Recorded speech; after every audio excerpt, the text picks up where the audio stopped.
Hey, welcome back to Grit Gym. It's Tuesday, so it's the Rachel and Adam show today. What is the day today? Is it the 12th?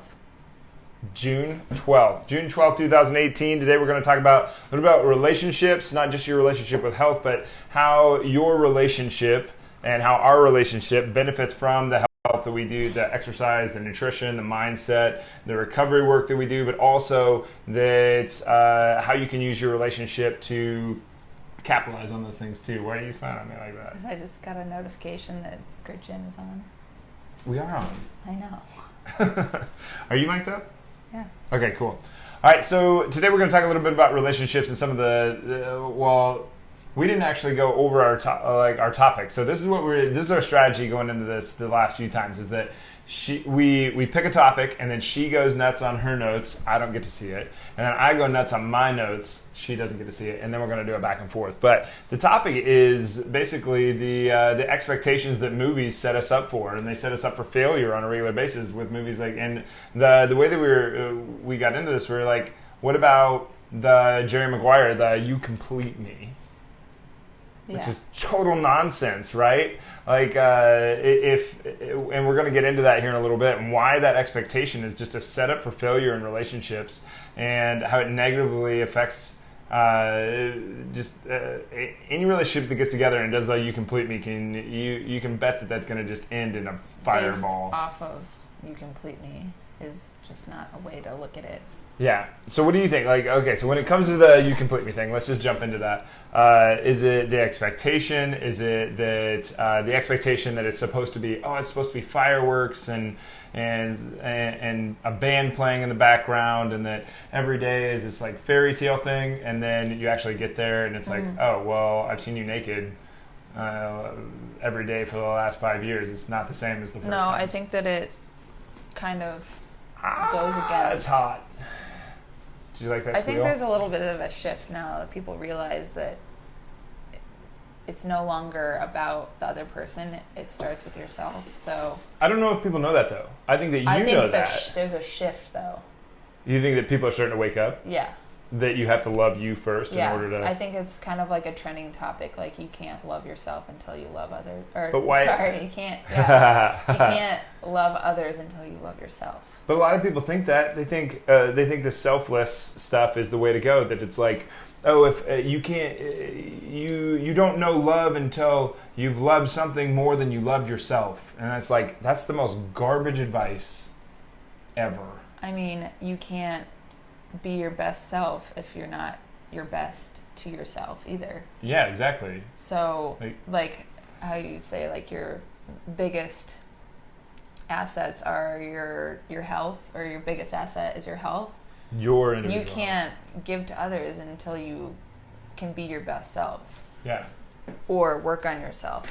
So, I mean, not relying on others to complete you kind of gives you the power in that statement. Yeah. So, first of all, you don't want to give them that power. You don't want to say, you're the reason for my happiness. Why? Because it's mean. It's mean? It's kind of, you don't want to give them that power, first of all. And then you also don't want to give them that pressure of feeling like they have to please you. Yeah. Otherwise, the relationship is nothing. It's doomed. It's if beyond that's nothing. What it's based on. If you don't make me happy, then this relationship won't work, is what you're saying. And that same person will say that they love each other unconditionally. But that right there was a condition. Mm-hmm. If you don't make me happy, I'm gone. Well, like if this relationship is all bent on me making you happy, I'm going to fail at some point. And if at that point you leave, then it'll be a blessing in disguise. But still, yeah, one day they're not going to be there. Does that mean that you no longer have the power to feel happy or be happy? And this is one of the things with the clarity of responsibility. Like when we got into this, we said very early on we had to create agreements. Like I'm 100% responsible for 100% of my thoughts, feelings, actions, and behaviors, and you're 100% responsible for 100% of your thoughts, feelings, and actions and behaviors. And I'm not responsible for your happiness, and you're not responsible for mine. Just like I'm not responsible for your sadness, and you're not responsible for mine.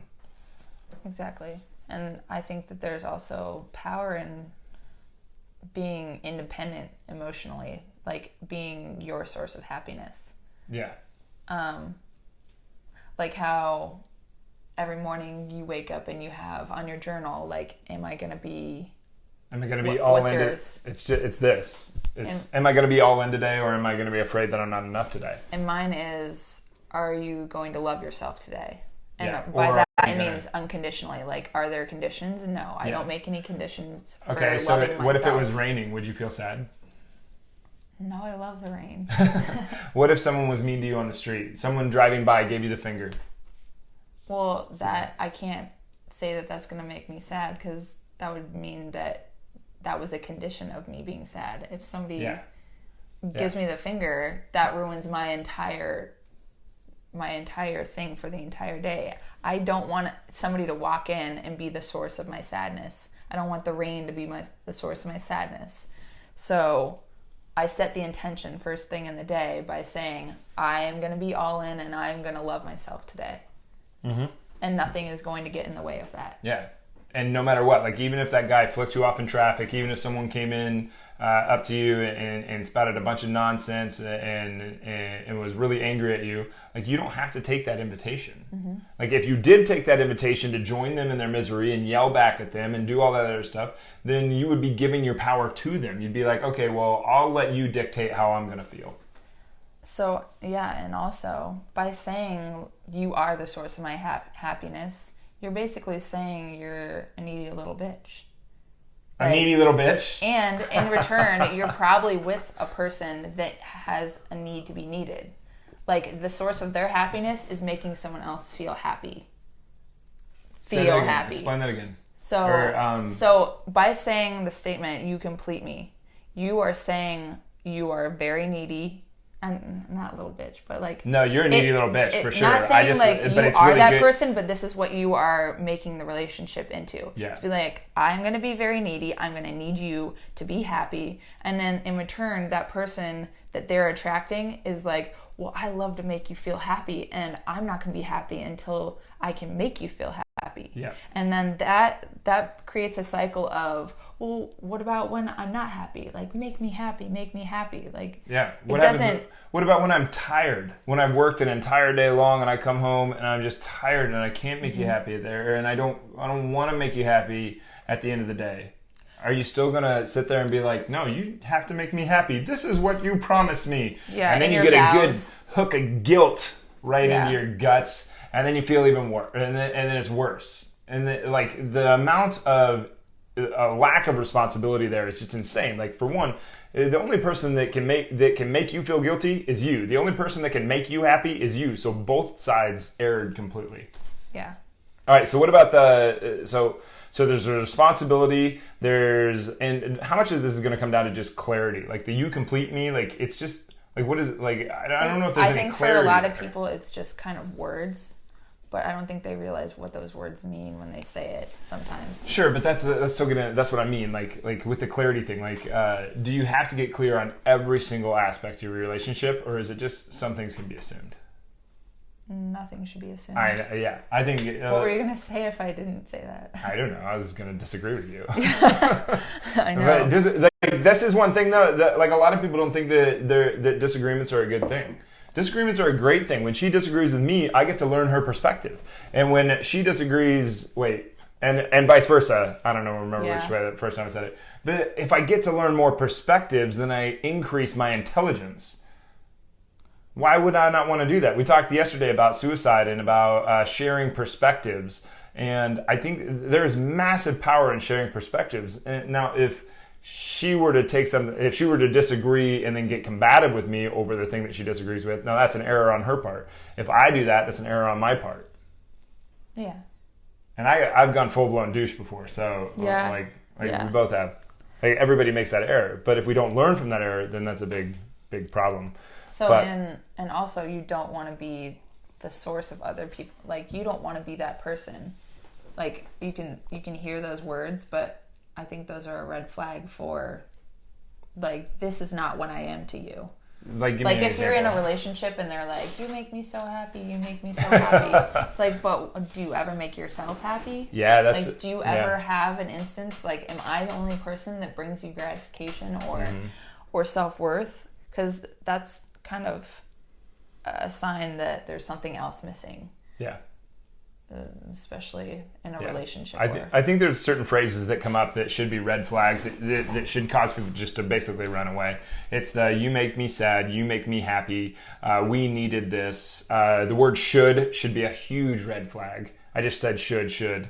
But like, if should in that context, if you start listening to people that sorry is another one, people that apologize about everything, it's like, what are you apologizing about here? That should be that's a red flag. Like should like, I should go work out. I should do this for my significant other. I should do this for myself. Red flag to you and everybody around you. Mm-hmm. Yeah. I agree. Yeah. Okay, are we here to kill everybody's Easter bunny? No. Are we here to kill the fairy tale? No. It's just... Are you sure? Yeah. I don't think it's about killing the fairy tale. Like, we all love watching movies like Jerry Maguire and the fairy tale and blah, blah, blah. Yeah. But it's more about accepting yourself and building on that. Just giving people that power is not nice to you. You want to have mental toughness, and you want to be able to live on a daily basis without relying on someone to be next to you. Like that's just kind of backwards. I don't know. I've always been kind of like independent, and I've always had like girlfriends that are like constantly seeking gratification and acceptance from boyfriends or for friends. And I don't know, like, it's not like I'm perfect, but like I just notice it's a need. It's not even like a want, it's like a need. It's like constantly on their phone trying to see who's interested in them, or on social media trying to get people to give them attention. But really inside, like, what are they dealing with? Yeah. Why can't they be the source of that validation for themselves? Yeah. And this isn't something that we just inherently know, either of us. This is something we both had to learn. Some of this stuff I think she does just inherently, and I don't at all. I don't understand. I didn't understand any of it before I first started learning about this stuff. I picked up book after book after book. I had nothing but terrible relationships, so I was like, I'm the common denominator. I got to get to work on this stuff. I hired relationship coaches to learn more about relationships. There's a lot of work that we've both done to get better at this stuff, and it's not easy to do. And there's a lot of confrontation that you have to do internally and together.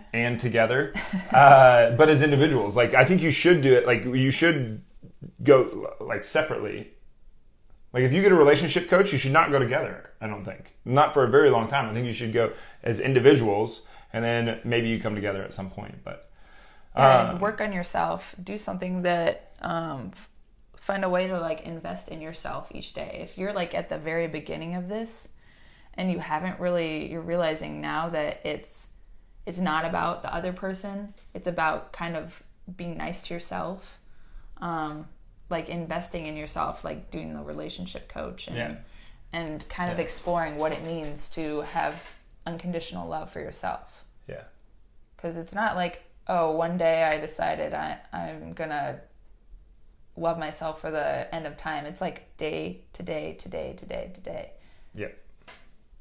So it's a work in progress too. Like there's always something to learn. Yeah. And like when I first started doing this stuff, like I was basically just like my boundaries were just completely open. That anybody could walk in or out, and it was like I was like trapped in that like sort of disappointment of heartbreak all the time, you know. This is way before her, and then before her, I eventually just put up a boundary. It was just like the boundary was very cut off. It was no one got in and nothing got out. So I was an island for a very long time, and then I was like, okay, well maybe it's time to build some doors and open those up and increase the vulnerability. And one of the statements that really helped me out along that was this was kind of a philosophical like question of, if you have nothing to defend, how could you ever be attacked? And I was like, well, I don't have anything to defend. I'm just going to be me. But that's really hard to do. So it takes some time to iron those things out. And then later on, she came along, and it was still just another challenge. But this is one of the things I think what I'm getting to here is that along the way, there's just going to be mountains and mountains and mountains of work to do, but that they're worth it in the end. But I can promise you that, I shouldn't say promise, but I almost guarantee you that if you don't work at it, it will never work. Like if you don't work at your relationship with you, it will never work. Like this will never work. If she doesn't work on her relationship with her, there can't, and I don't work on the relationship with me, it impedes our ability to have a relationship with each other. I just went on for way too long. I agree. But that's kind of what I mean, like invest in yourself. Mm-hmm. Even if it's just a little, like looking at yourself in the mirror every day. Like just something to like kind of bring yourself to be present. That's the cliche one though. It is. But like on the opposite side, like if you wake up every morning expecting people to make you happy, you're kind of gonna seek people who are unhappy. Oh yeah. Because those are the people who are like, oh yes, like they want to, like the need to be needed kind of people. Like when you were in those relationships, what kind of women were you do you really magnet or I was attracting very needy women because I had a need to be needed. If I met someone, and I think like what you guys don't know is like when we tell the story of how we actually got together, we met a long time ago, and like we kind of had a little thing, and then it stopped, and then like a year later we'd meet up again, go on a couple dates, and then a year later meet up and go on 2 years later we'd meet up and go on a couple dates. It wasn't until it took it's like in the 10, 11, 12 years that we've known each other, only like the first 5 of that was like I think what was going on there was she didn't need me. Yeah. She didn't need me. Definitely didn't. And I had a need to be needed. She didn't need me. So she didn't need me to make her happy. She didn't need me to do anything. So what I would do is, like, we go on a couple dates and I was like, well, there's not much there. Because in my head, like, the subconscious need to be needed was there. It wasn't a conscious thing. I thought, like, she's gorgeous. Why would I pass this up?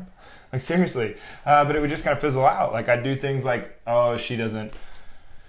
She's not interested. She's not interested. Well, you just weren't used to that. I wasn't used to that at all. But I would find these other girls that did have this huge need. Like, they were so needy. Well, and what man, was that? I was the hero. I was so good at that. I could swoop in and make them real happy. And I got really good at that. But it wasn't until I put that away, and then if you go back, what is it like? What does it do to you being in that position? What do you mean? Like, for you to be the person that they're relying on, like, what does that do to you? Oh, it was awful. It was exhausting. Yeah. That's the best way to put it is it was exhausting. It was an exhausting relationships.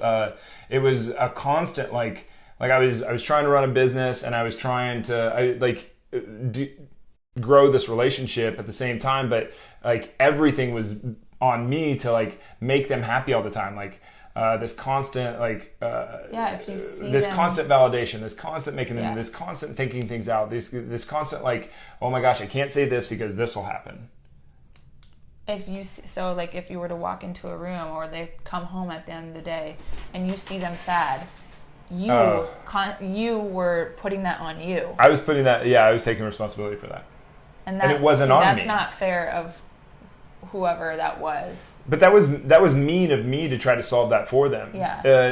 I think the most harsh thing that you can do in your life is to try to solve a problem that somebody else could solve on their own. You're robbing them of that experience. You're robbing of the power of picking themselves up. Yeah. There's power in like being able to say like, I'm not gonna be a victim right now. Mm-hmm. I'm not going to give in to these emotions of feeling not significant or not enough. Like, and there was 2 people playing the victims in that. Like, the girl wasn't just the only one playing the victim. I was playing the victim too. You? Yeah, there's 2 victims there.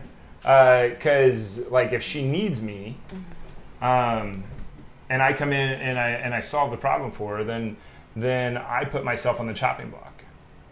So that, like, for instance, the second that it would happen where I like didn't come home and do that, or I didn't, wherever we met up, like I didn't meet their need, it was just a super shot of guilt. Now I'm playing the victim. I feel guilty for them feeling like shit. It's not my responsibility, but I still took the responsibility for it, so I'm playing the victim. Game.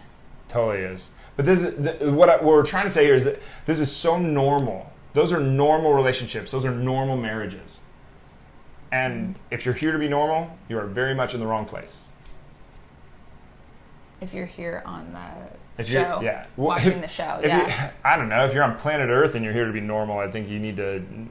Well, that's what I kind of meant by it, like a new... Like, this is a newer concept for some people, because, like, when you first said this to me, I remember being like, you're fucking crazy. When I first said what to you? When I was like, I feel like, or you're making me feel like, I remember you saying, like, wait, I can't make you feel anything. And I was like, fuck you. Like, stop it. It wasn't being a dick. It wasn't like I was like, I can't make you feel shit. It's not. I never said that. It was just like, hey, I'm not going to play that game. I'm not going to do that thing. I'm not going to do that deal where you feel instead of think, and I'm not going to do that thing where I make you anything. I'm not going to make you happy, and I'm not going to make you sad. I still constantly feel myself trying to explain things, and I use that word. You just did it. I know.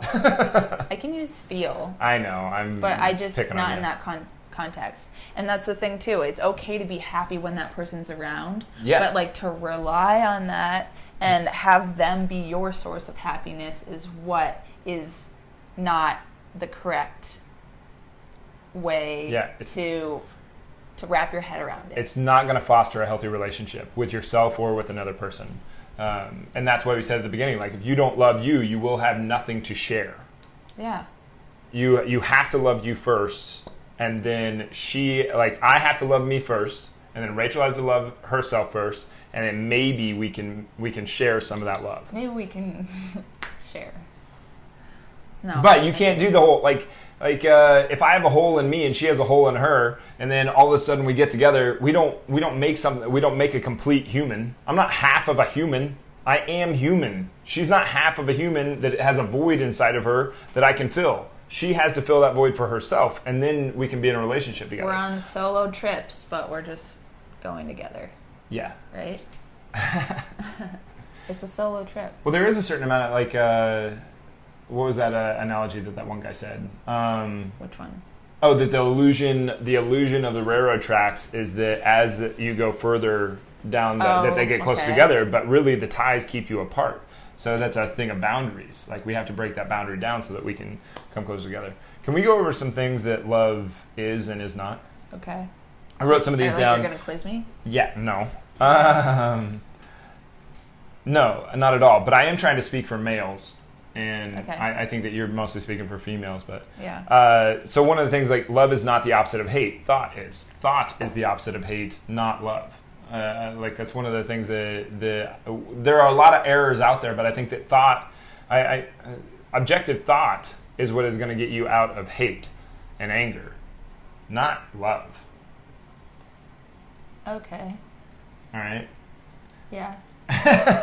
What else? Okay. You cannot share love until you have it to share. So you must love you first, or loving another is not an option. Love is not lust. Love is not all you need. The Beatles are full of shit. Love is not justified abuse. I hear this one on a pretty regular basis, that someone will say, oh, they do that because they care so much. If that is the case, then do not go caring for me. If justified abuse is how you care for someone, don't go caring for me, please. Love isn't easy. This is one of those things like that you hear status quo say. If love is if it's the right person, then it should be easy. That's garbage. It should be easy, or shouldn't be easy. No, it's not going to be easy. Like, if you don't work it's not going to work. I don't care what it is. The meant to be thing. You're not destined to be with If we gave you 1,000 lifetimes, you're not going to end up with the exact same person every single lifetime. And even if it's the perfect person, that doesn't mean that you don't have to put work into it. Right, exactly. Molly got really mad at my mom and I one time because this is like 3 weeks after Molly got married, or like 3 months or something like that, and she was still all giddy. It's fine, whatever. But Molly went to Holland when she was in college, and we were talking about what if she had stayed in Holland, or she was talking about what if she had stayed in Holland. And my mom goes, well, then you wouldn't have met Chris, which is her husband. And she goes, well, yes, I would. That's how these things work. And my mom and I both just died laughing. We thought that was so funny, and she got really mad at us. But it's like, no, like, that is. My mom actually goes, oh, no, they don't. But love is also not a fairy tale. More than anything, this is the most common. These next three are the most common errors in the whole love thing. Love is not a competition. Love is not efficient, and love is not adult-like. You watch little kids; they'll teach you more about love than any adult ever will. And if you're playing in a competition like I was in my relationships before her, that was a competition. Who could hook whose guilt? Who could make someone feel happy? Who could fill the need so that they could never leave because you don't find yourself lovable in the first place? If I would have found myself lovable, so they kind of rope each other in. Yeah, if you don't find you lovable, you'll find someone that's needy, so that they can't leave. So that you can fill that need for them. Because then if you can fill that need for them, they'll never leave. You'll always have them. They can't abandon you. Messed up. But it's really fucked up. It's a mind trip that we play on ourselves. Think of it like that. Yeah, that's how it ends up working out. But a relationship will not survive on love alone, and if you don't work, neither will the relationship. So it's just, those are a few of the things that I think that more people need to. Those are a few topics that I think more people need to talk about when it comes to love. Do you got any? I also kind of didn't. Well, okay. Being negative and bringing negativity into the relationships you have kind of attracts that as well. So, you mean attracts negativity? Yeah. So the Misery loves negativity company. you feel for yourself, you're basically attracting that. People are attracted to misery loves company. Yep. So if that's what you want to spread, that's what you're going to get. Yep. And if you continue to get that over and over again, maybe figure out what negativity you're spreading and deal with it. Yeah. And just because, like, a confrontation doesn't have to mean, doesn't have to get combative.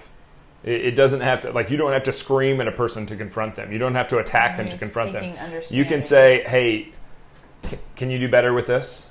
Like, hey, we need to talk about this. You can confront something without being an asshole, which I'm definitely not perfect at. I've gone full-blown douche before. With who? What else? With you. Like, I've been a total jerk at times, and you've been a total jerk at times. I think I'm good. But we just keep working on it. Yeah. You got all your stuff? Mm-hmm. All right, so let's talk about a little bit about clarity, and then we'll hop off the show. What is it? What is your definition of love? Of love? Is it that you take a bullet for someone? Is it No. you die for someone? Is it you live for someone? Is that they'd make you happy, tell you you're pretty? What's love mean to you? Is it sex? Throw it out there, I think you have to be willing to make it either unconditional or not unconditional or not. So you got like either you're gonna love yourself or you're not. Okay, so and if you're gonna have conditions on your relationship, then you better get clear with what the conditions are. I think is what you're meaning. Yeah. Yeah. Like I will love you no matter what, but that's a condition. If you're saying but, then yeah, and those are perfect. That's if you want to make that decision, that's fine. But get clear with what the conditions are. Clear with like your non-negotiables. Kind of like we were listening to that podcast with the couple that had the open relationship. They had to get very clear with what their conditions were. Oh yeah, and especially when it's like an unconventional kind of relationship that you can't really base it off of anybody else's. You're basically making your own rules. I think you should make your own rules. Well, yes, but like in a weirder way, like not weirder way, but more like unique. More unique because it's like something you can't really base off of anybody else's experience because it's not really common. You don't hear of that very often.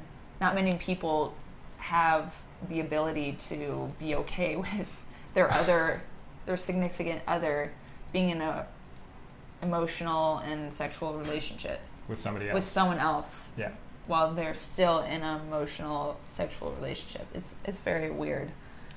I don't. And she doesn't. I don't think she means weird in a negative way. It's like it's very weird different concept. Like how they're okay. They got clear, and they're okay with the conditions of the relationship. That they can be happy and be themselves and still be together. Mm-hmm. Yeah. No, I totally agree. So how do you define love? I just said that. Didn't I? Making sure like- that you don't have conditions on, and starting with yourself. Okay, gotcha. And having clarity in what those conditions mean, And I if think- there are any. I think the word love gets wrapped up with the word like a lot, or often. That like and love, as if like is when you like something a lot, then you say that you love it. I don't know if that's accurate. To me, like and love are two very different things. I can like something very, very much and not love it.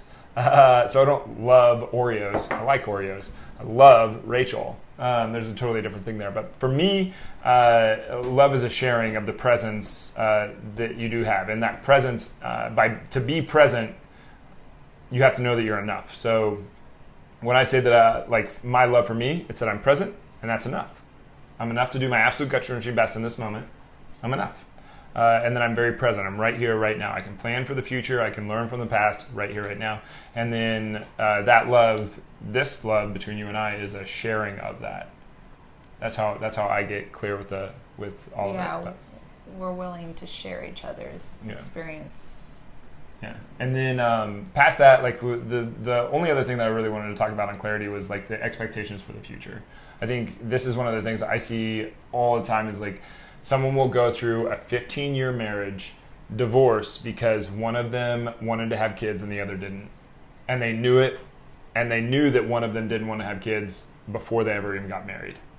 They just thought they'd change their mind. They thought they'd change their mind. Yeah, I wouldn't want to bank on that. Nope. If that's what's really important to you, if that's a condition of you being in a relationship, then I mean, even if the person's like, I don't know if I'll ever will. Yep. If that's something you really, really want, then I don't know. Yeah. You don't want to resent that person either, and you don't want to get 15 to years 15 could be, years down the line. You could be 55 years old and be like, oh, okay, well now I can't have kids. Oh. Males don't have that problem, but I see that in a lot of things. Like people won't ask, are we in a mutually sexually exclusive relationship? Are we in a mutually exclusive relationship of any kind? Can we date other people? Can we not date other people? Can we what kind of relationship are we in? And obviously, like you can put way too much pressure on that up front and doom the relationship from the beginning because it's just a weird question to ask. But I think those kind of questions are things that you have to ask. Mm-hmm. You have to get clear on. What else do you have? Are you ready to finish this off? Yes. Cool. This is a good one. You want to do it? Nope, you got it. You always say that. No, I've What done do you it guys before. think? What do you guys think? Should she send us off? No, nobody said anything. All right. So anyway, thanks for being here, guys. Please like, comment, share. Tell us what you think. Tell us what your experience with your relationships has been, or anything that you got from the show, or that you found interesting, or that you completely disagree or agree with, whatever it is. But regardless, we want to make the show about sharing perspectives, our perspectives, not necessarily cramming information down everybody's throat, but actually sharing perspectives that can be learned from. Like what's experiences your and experience perspectives. Yes, that's what I was trying to say. on this topic. Yeah. All right. Thanks for being here, guys. Really appreciate it. We'll see you next week.